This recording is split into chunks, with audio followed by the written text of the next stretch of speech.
cercate di essere buoni, vi canterò una storia, sarà una di quelle serene che vanno a finire bene. Non ci saranno gli uomini neri che turbano i pensieri.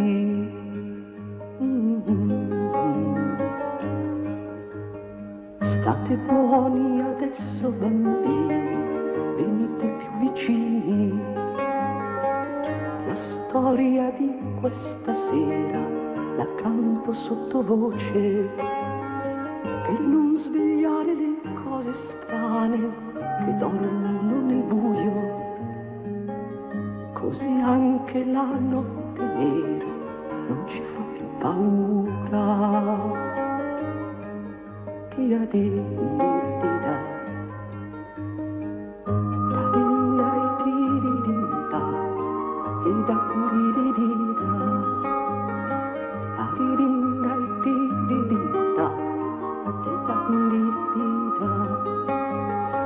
E non verranno gli uomini neri, le cose sconosciute, così anche la notte nera non ci fa più paura. Dia di da di da, dia di.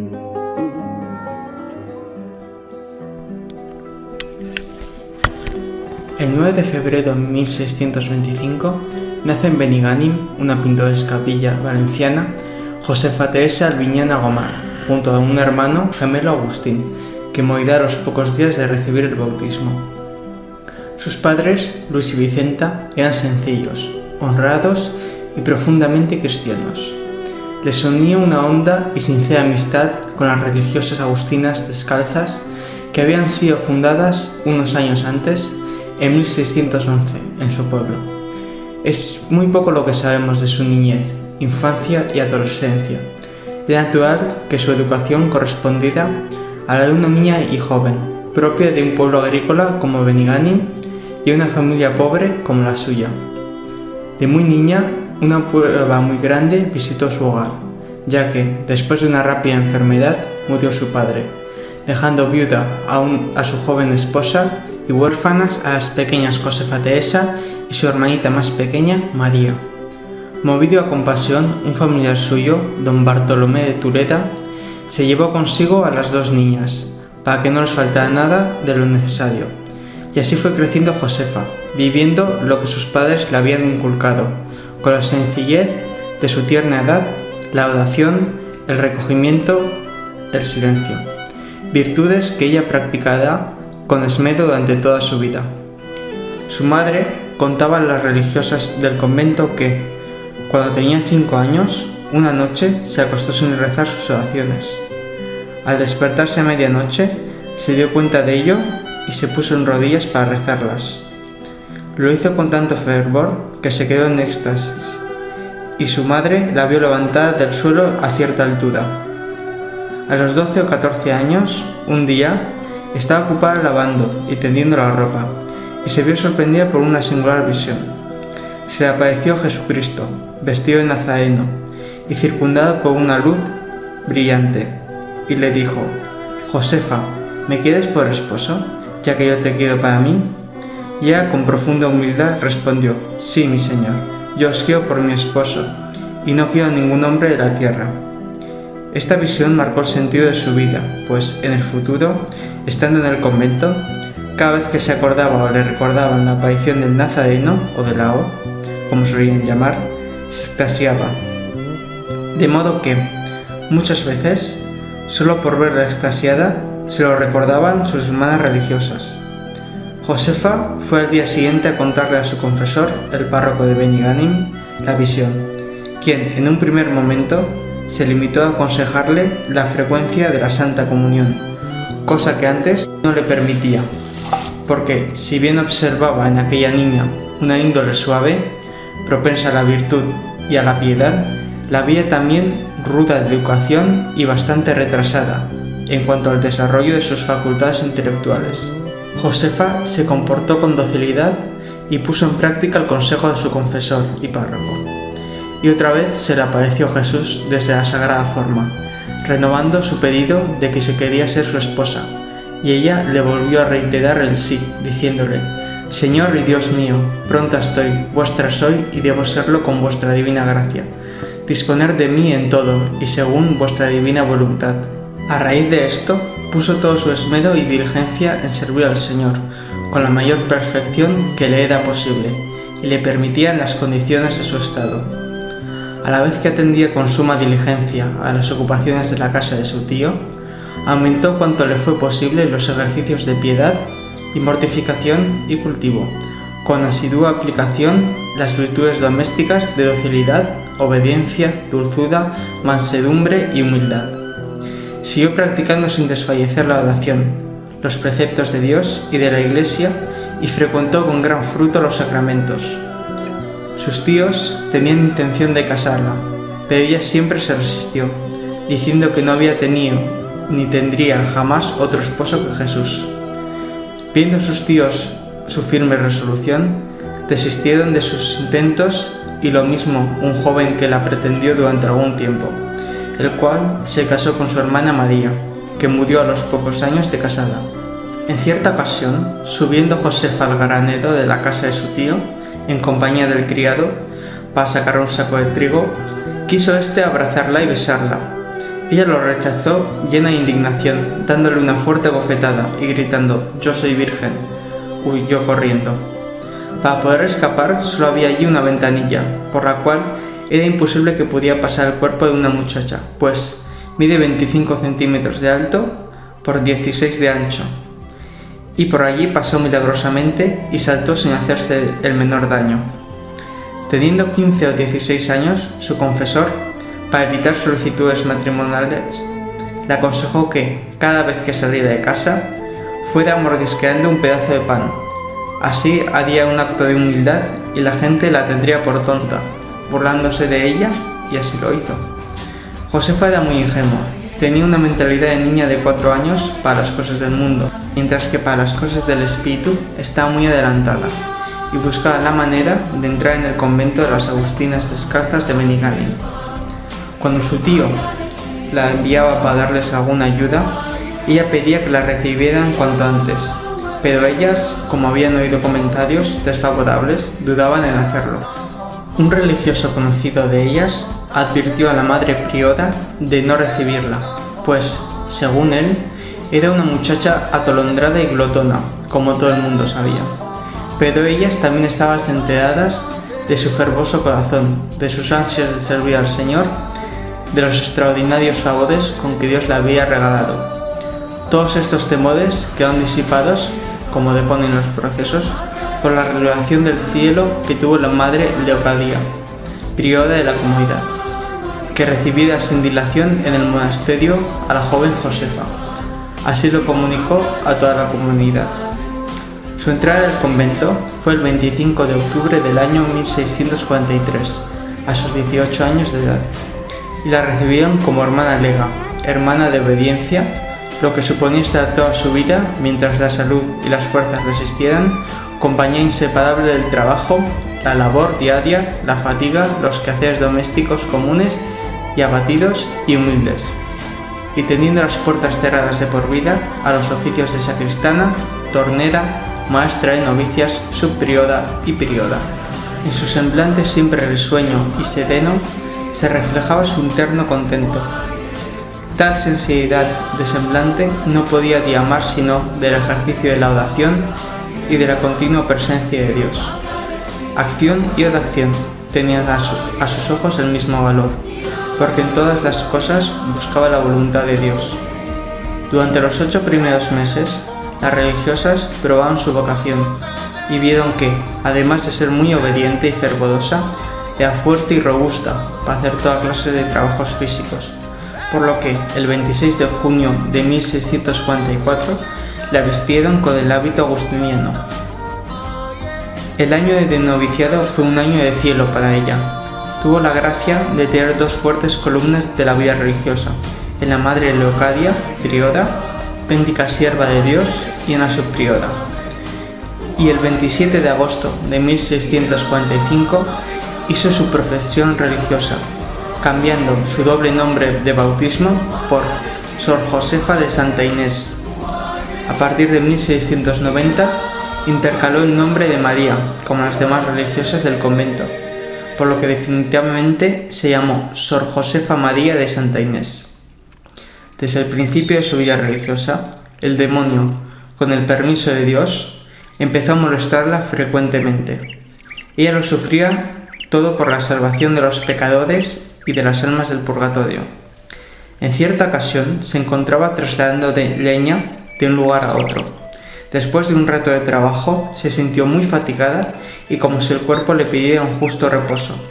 Pero le vino a la mente la idea de que el demonio podía andar en este asunto y producirle aquella fatiga con el fin de que abandonase el trabajo.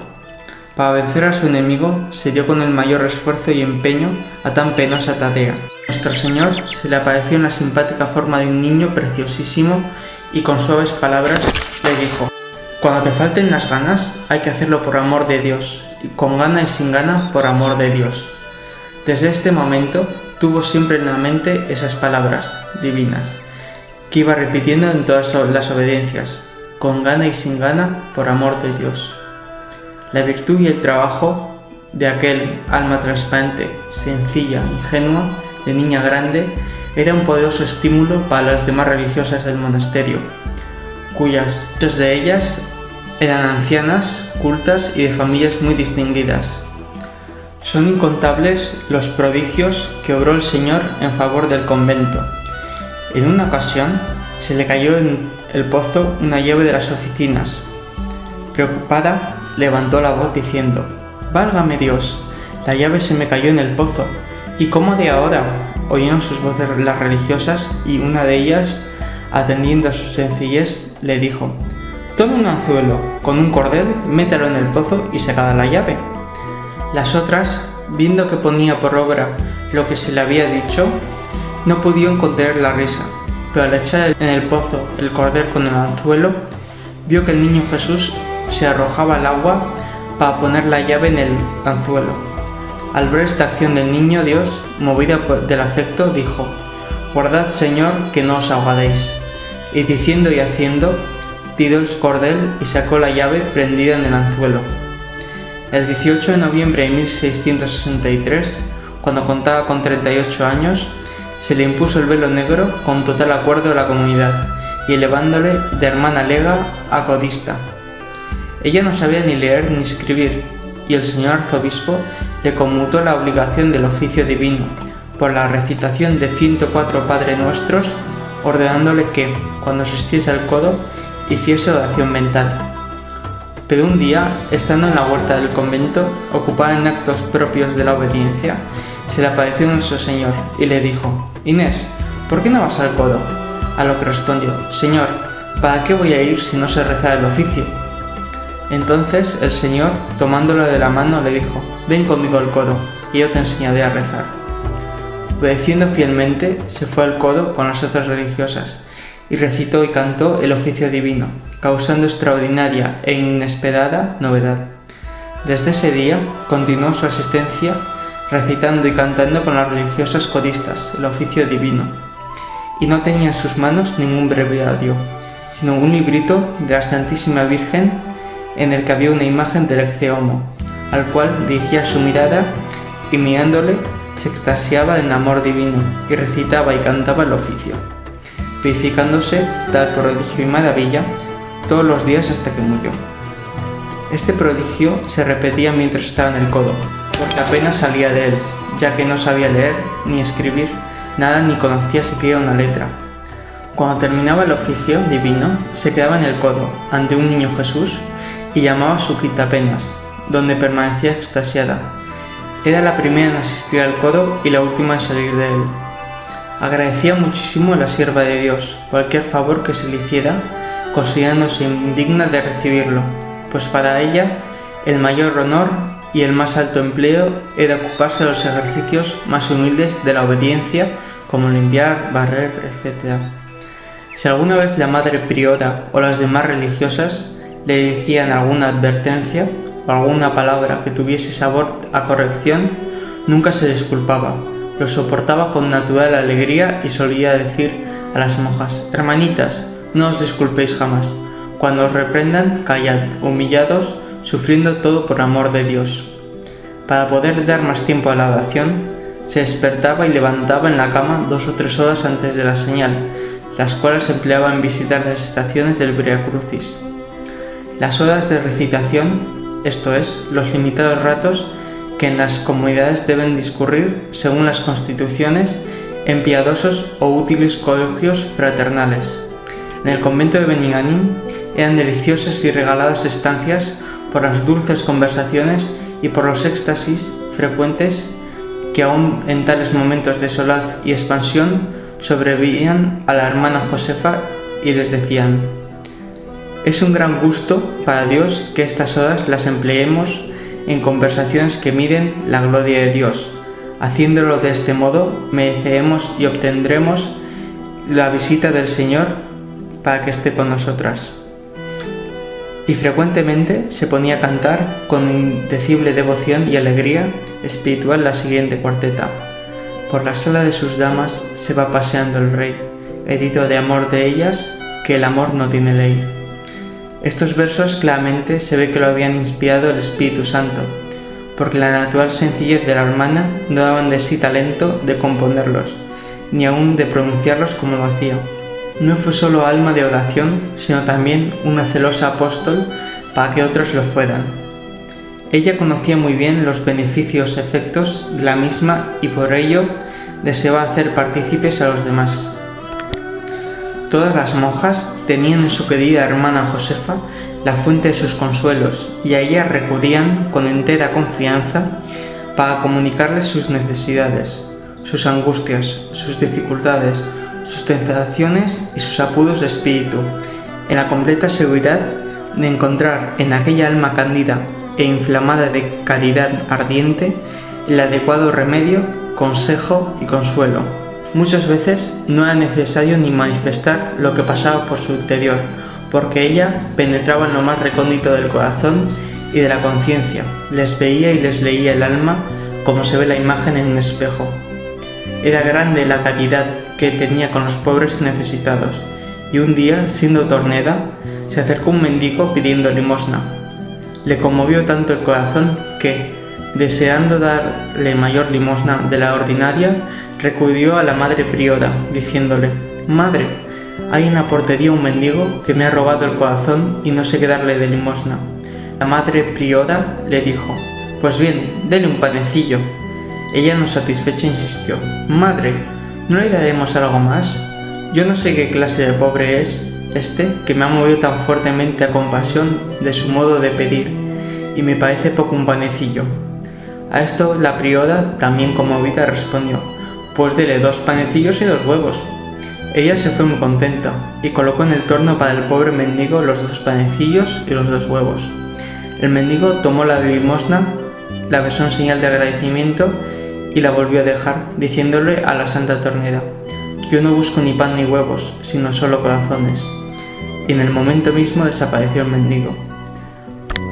Comprendió que aquel pobre no era otro que nuestro Señor Jesucristo, y con este convencimiento estuvo toda su vida, hasta el extremo de que, cuando ella lo recordaba o se lo traían a la memoria, hablaba de ello con tanto entusiasmo que no podía evitar un delicioso éxtasis. Otro día, estando en la cocina, pues tenía que hacer la comida, fue la priora a ver cómo estaba, y halló las 2 puertas cerradas y ahí adentro en éxtasis. Vio la priora que no había nada preparado y le dijo: «Buenas estamos, hermanas. ¿Qué comida dará hoy a la comunidad estando de este modo?». Ella, con gran humildad y sencillez, respondió: «Calle, madre, calle, por amor de Dios, que el esposo ha enviado a los ángeles, unos menean el guisado, que está en la cazuela, otros están barriendo la cocina y otros traen agua, y yo he cerrado las puertas para que las hermanas no sintieran el ruido». Y aquel día, afirmaron las religiosas, está la comida muy buena y sazonada y de buen gusto. Jamás buscaba ella las relaciones con que el Señor la favorecía. Al contrario, ella huía de esas cosas, las temía, quedaba perpleja y le asaltaban las dudas de si serían aquellas cosas engaño del demonio. Por eso, cuando ocurría alguna aparición, visión, etc., acudía inmediatamente al confesor, manifestándole con gran fidelidad y sinceridad todo lo que había sucedido, sin servirse jamás de exageraciones, y decía: «Padre, no sé yo si estas cosas sean imaginaciones mías o engaños del demonio. Vuestra reverencia examínelas y vea y dígame lo que debo hacer, porque yo soy un ignorante y de esto no entiendo nada. Yo no deseo otra cosa sino servir y amar a Dios». Durante toda la vida padeció muchas dolencias corporales. Tuvo una hernia durante 20 años, estuvo muda 3 años. Sufría de una inflamación en la rodilla que le causaba fuertes dolores al caminar. En una ocasión estuvo 5 días con retención de orina, pero nunca se quejaba y ofrecía todo generosamente al Señor por los pecadores y las almas del purgatorio. Con los años, los males se fueron acentuando y a finales de 1695 empezó a sentirse mal. 4 meses antes de su muerte, ya el Señor le había revelado el día exacto en que iba a morir. El mes de enero de 1696, los médicos la desahuciaron. El 20 de enero llamó al párroco del pueblo y le dijo: «Padre, ya me voy a la otra vida, encomiéndeme a Dios». Al día siguiente, el 21 de enero, fiesta de la Virgen y mártir Santa Inés, se despidió del médico dándole las gracias por sus servicios. A sus hermanas le dijo: «Madres y hermanas, perdónenme, ya me voy, así lo quiere mi amada, mi esposo me espera». Le dieron la comunión y la recibió con mucho fervor y amor. Para todas las religiosas de esta comunidad, así como para los 2 sacerdotes que asistieron en las últimas horas, es cosa cierta que, atendido el ardor extraordinario y el fuego amoroso que veían la abrasaba, murió por la fuerza del amor de Dios, ya que la última enfermedad que padeció no fue otra que la falta de respiración. Murió con toda suavidad y apacible reposo. Era cerca de la 1 de la tarde.